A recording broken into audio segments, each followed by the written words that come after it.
1. Flores blancas en casa de mi suegra. Hace aproximadamente unos 12 años salía con Diana. Estuvimos a punto de casarnos, pero creo que lo mejor fue terminar nuestra relación. Rápidamente aprovecho para mandarle un saludo a ella y comunicarles a ustedes que tengo permiso de Diana para contar esta historia. La que entonces era mi suegra, doña Fátima, que en paz descanse, tenía su casa muy bien cuidada. Este era un espacio muy pequeño en el 7º piso de un edificio dentro de una unidad habitacional con centenares de departamentos. El día en que falleció mi suegra estuvo bien raro. Fue un domingo. Diana pasó la noche anterior conmigo. Estuvimos despiertos hasta muy tarde, por lo que andábamos muy desvelados. Planeábamos levantarnos después del mediodía, pero a las 6 de la mañana sonó el teléfono. Era la señora Fátima. Estaba medio sacada de onda. Llamaba para preguntarle a su hija que si ella había sido quien mandó las flores. Yo estaba escuchando esa llamada y me pareció que era muy temprano para tener esas dudas. Lo que ocurrió fue que a la señora le llegó un arreglo de flores firmadas bajo el nombre de Diana, pero sin los apellidos, además de un mensaje escalofriante. A mi suegra le espantó la hora en que tocaron la puerta para entregárselas, 5:40 de la mañana aproximadamente, pero sobre todo porque eran flores de muerto. Sobre un listón se leía la frase: "Que en paz descanse, señora Fátima". Diana se quedó un buen rato callada luego de jurarle a su madre que no había sido ella. Nos volvimos a acostar y abrazados intentamos volver a dormir, pero entonces la hermana de mi ex nos marcó a los 20 minutos para preguntar de lo mismo, que si Diana sabía algo o si había sido una broma. A los 40 minutos nuevamente marcó la suegra. Otro arreglo de flores, esta vez no tenía nombre del remitente. "Descanse en paz, Fati". Fati, así le decían sus amigas. Casi enseguida de que colgó la suegra, la cuñada volvió a marcar. Se oía alterada, pues le vino la pronta teoría de que estaban intentando extorsionarlas. La señora y su hija tenían unos puestos de comidas afuera de una universidad. Vendían bien y bastante, entonces eso fue lo primero que les pasó por la mente. Después de todo eso, Diana también se quedó asustada y se levantó de la cama, se bañó y se fue a ver a su mamá. Yo le dije que la alcanzaba y me quedé a dormir otro rato. Cuando llegué a la casa por ahí de la 1, me encontré todo el departamento lleno de coronas y arreglos fúnebres. Es más, hasta había un moño negro encima de la puerta de entrada del departamento, además de un caminito de pétalos blancos que me acompañó los 7 pisos. Pensé lo peor, pero cuando entré, ahí estaba la señora Fátima. Se veía bastante preocupada, pero no la vi enferma ni nada por el estilo. Cuando pregunté si ya sabían quién se los mandó, me di cuenta de que además de espantadas, estaban confundidas. Los arreglos y todas las otras cosas habían ido llegando en el transcurso del día, entregados por diversos repartidores desde distintos lugares y firmados por diferentes personas. El ambiente se sentía bien raro, precisamente como de luto, aunque cuando lo platiqué después con Diana, me dijo que seguro fue por el olor que producía el montón de flores que había por todas partes. Para ese momento, pensar que se trataba de una broma había quedado muy atrás. Alguien seguramente estaba intentando intimidar a esa mujer, y lo estaba logrando. De pronto algo escuchamos que nos puso a todos la piel de gallina. Las golondrinas se escucharon en la explanada de la unidad. Mi cuñada salió furiosa, totalmente alterada, bajó corriendo las escaleras. 7 pisos después, la música se seguía escuchando, pero los que nos quedamos arriba no podíamos identificar de dónde venía. Cuando Ivonne llegó a la explanada, el ruido de la música se fundió con el ambiente. Les juro que no parecía una bocina, claramente escuchamos los instrumentos y las voces en vivo de un grupo musical. Rodeó los edificios, caminó a otras explanadas y al estacionamiento, pero no encontró nada. Te voy a ser muy sincero, yo estaba fascinado o maravillado, pero es que todo era muy extraño y además parecía como sacado de una novela de misterio. Lo único que me preocupaba era que en algún momento tendríamos que enterarnos quién lo estaba haciendo y por qué.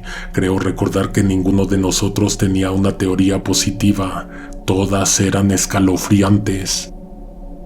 Tampoco disfrutaba ver que la señora estuviera pasando por esa situación, pero de verdad es que nunca antes había visto algo igual. Estuve un buen rato acompañándolas, viendo cómo no dejaban de recibir los arreglos y otros extraños detalles. Como que en una de todas las veces que tocaron la puerta, era una mujer que venía toda de negro, con un velo cubriéndole el rostro. Tomó de la mano a mi suegra y le rezó algo y luego le besó la punta de los dedos. Eso le provocó a la señora un llanto repentino de desesperanza. «Algo malo va a pasar, llévenme a ver a mi mamá», les dijo a sus hijas sollozando. La señora se empezó a cambiar para salir, mientras tanto Diana e Ivonne se pusieron a discutir porque una de ellas no quería dejarla salir de la casa y la otra no quería que fuera con la abuela con quien estaba peleada de años. El caso es que la señora bajó 7 pisos sin avisar y sin que ellas se dieran cuenta y se tomó un taxi para ir a ver a su mamá. Ninguno de nosotros pensó que la abuela tuviera algo que ver con las flores, pero pues parecía que mi suegra tenía una gran urgencia por verla. No pasó ni una hora cuando nos avisaron. El taxi en el que viajaba chocó y doña Fátima resultó gravemente herida. Estuvimos en el hospital toda la tarde, toda la noche y en la madrugada nos avisaron que por desgracia la señora no aguantó la segunda operación y falleció. Estuvimos mucho rato a las afueras del nosocomio, pero ninguno se atrevió a mencionarlo. Las flores tuvieron algo, mucho o todo que ver con el accidente. No sé cómo o por qué, pero me parece muy extraño que haya pasado todo de esa manera. Las flores y sus mensajes daban por hecho que doña Fátima estaba muerta desde un día antes. Si estas no hubieran llegado, ella no habría subido a ese taxi. No sé si esto sea un fallo en la realidad, pero es una experiencia verdadera, algo que yo vi con mis propios ojos y que tuvo muchos testigos. Conejo, espero que tú descubras la mejor manera de clasificar la historia. Nunca supimos si alguna persona lo planeó o cuál fue la intención detrás de todo esto, aunque probablemente ni siquiera sea importante, porque cuando las hijas llegaron a la casa, ya no había flores, no estaban las coronas, los listones, las tarjetas, nada. ¿Se las llevaron? ¿Se las robaron? O peor aún, desaparecieron. No quedó pista ni evidencia. Lo único que todavía se percibía en el ambiente cuando abrieron la puerta era el fúnebre olor de las rosas blancas.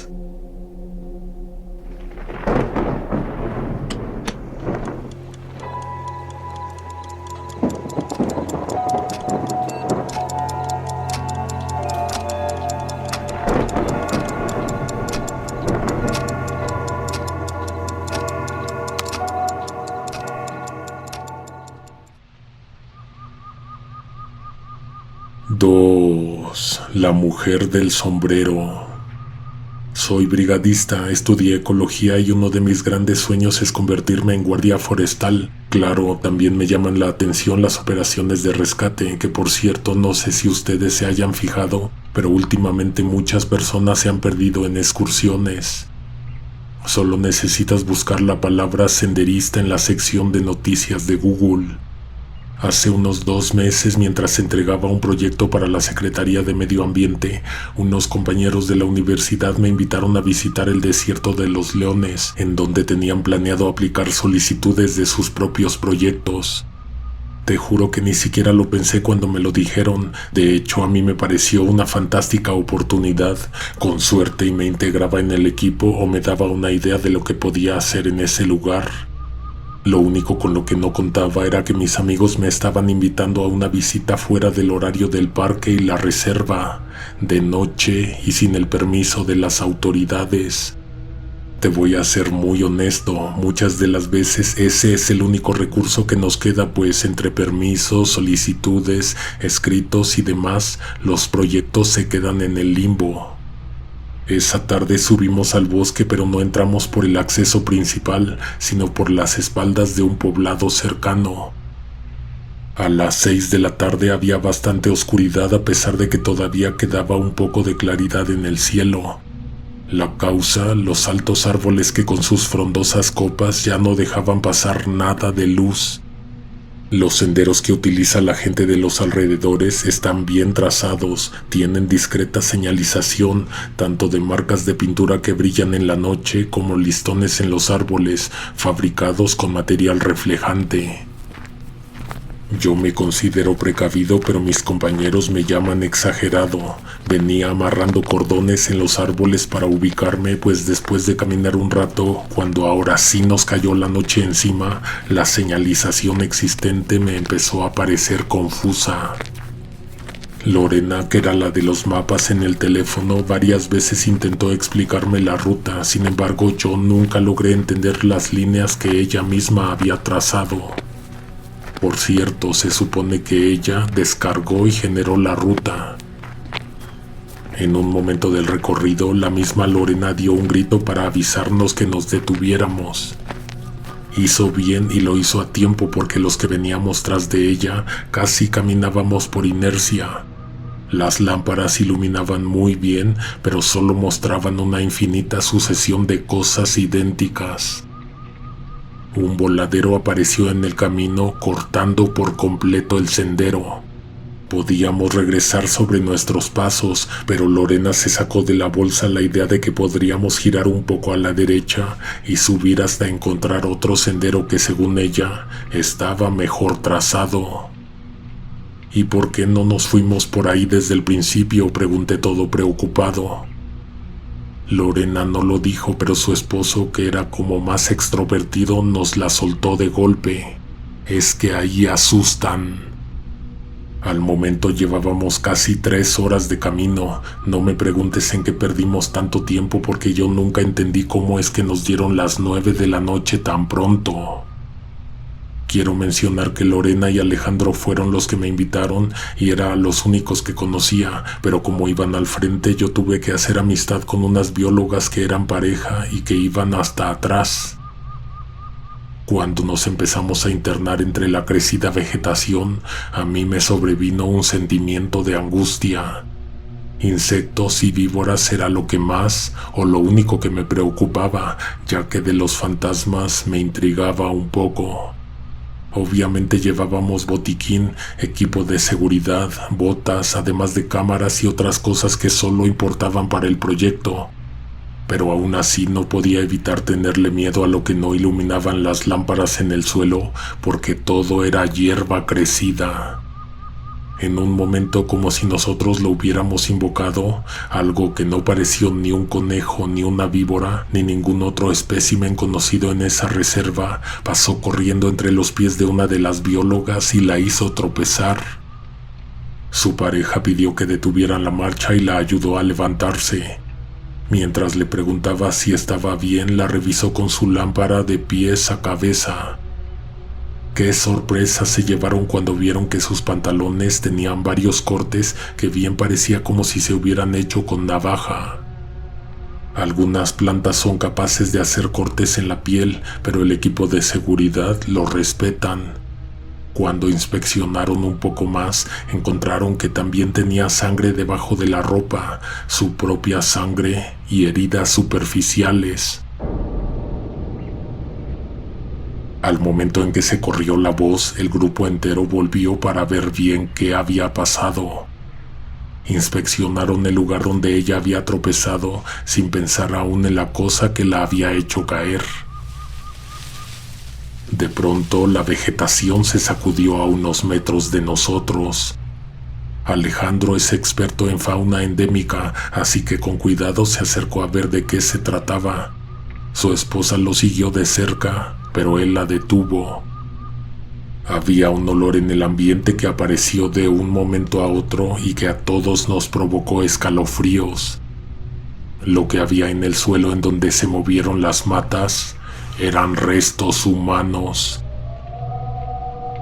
Cuando eso sucede, de inmediato se debe avisar a las autoridades. Sin embargo, empezaron las discusiones en el grupo porque, para empezar, ¿qué hacíamos nosotros ahí a esas horas? Tal vez una llamada anónima con la ubicación de los restos. Lorena y su esposo aparentemente llegaron a un acuerdo, marcaron el árbol más cercano para identificar el sitio, para lo cual me pidieron un trozo del lazo que yo venía utilizando para señalizar nuestro camino. Esto último te lo resumí al máximo, ya que estuvimos discutiendo por casi 2 horas. Superado el obstáculo, continuaríamos nuestro camino. Sin embargo, las biólogas ya estaban bien decididas a que no iban a seguir al grupo, y de hecho querían convencerme de que las acompañara. Tanto insistieron que a mí también me empezó a dar miedo. Y es que no hay que olvidar que algo hizo que una de ellas tropezara. Al momento no podíamos asegurar que tuviera algo que ver con los restos encontrados, pero en un bosque tan espeso, tan oscuro y tan silencioso, las cosas que te pasan por la mente pueden llegar a dominar tus emociones.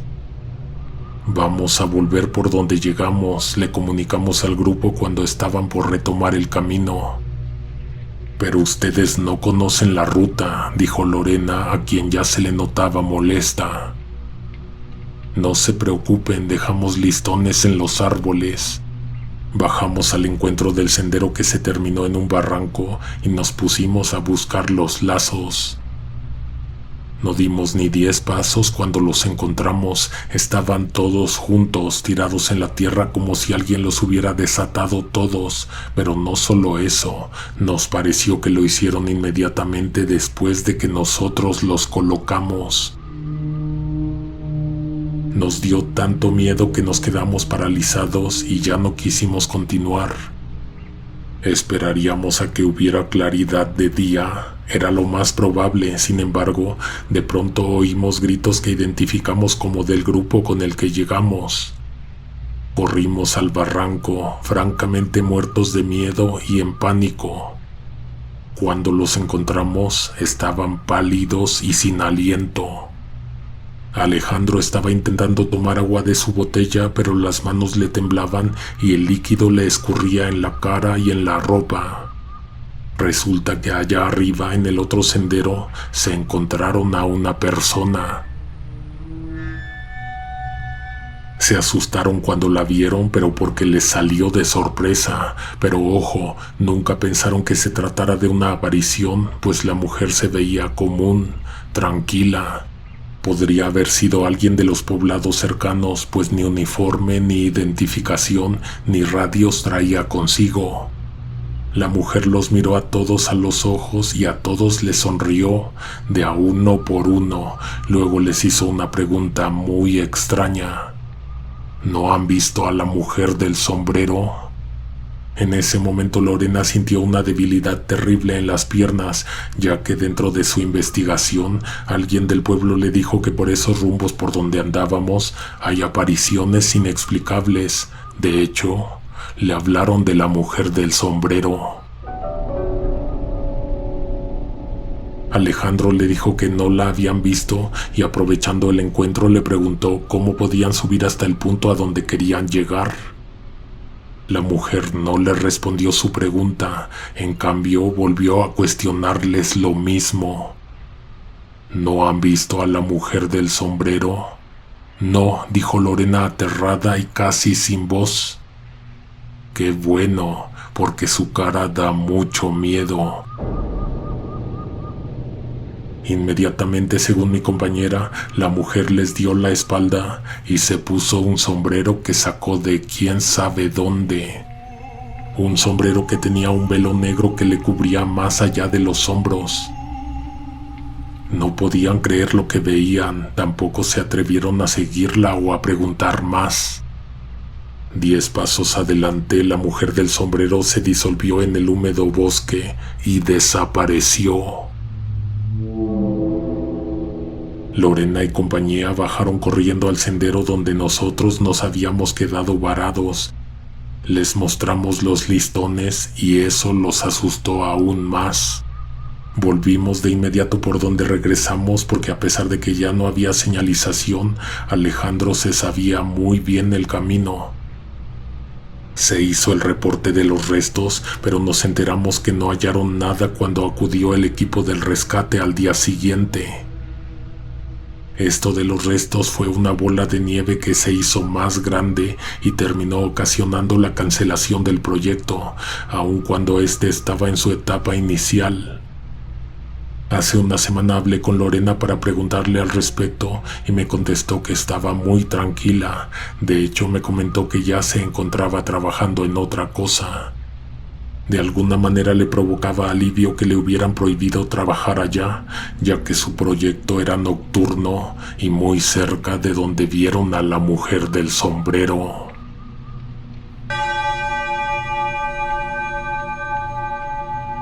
Por esta noche ha sido todo. Si no te quieres perder los estrenos del mes, suscríbete y activa las notificaciones.